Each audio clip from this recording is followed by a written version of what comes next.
Gusto ko lamang pong ipaliwanag ang aking boto kung bakit ako po'y bumoto ng oo, yes.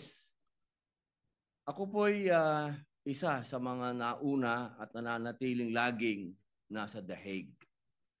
At marami po tayong nababalitaan doon, galing po sa mga Pilipino na nandun. Katulad po ng pagkabagok ng ating Tatay Digong. Ito po'y natagpuan na walang malay sa kanyang Bartolina at siya po ay nadala sa ospital at doon po ay alhamdulillah wala naman pong nakitang damage sa kanya. Pero hanggang kailan po kaya mangyayari yung ganito na wala pong tayong mababalitaang balita na gigimbal sa ating lahat?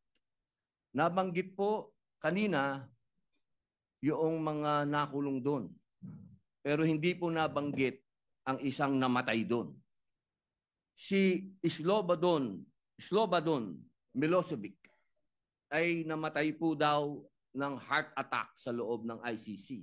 Pero pinaniniwalaan po ng kanyang pamilya na siya po ay nabigyan ng maling gamot. Ito pong mga ganap na ganito, uulitin ko po, kailan po kaya tayo matatapos sa usapin ng politika? Kailan po kaya natin ititindig ang ating pagka-Pilipino at ating ipaglalaban ang kababayan natin na nakakulong sa banyagang bansa at nagdurusa at nag-aantay ng paghuhusga ng mga dayuhan? Yun lamang po.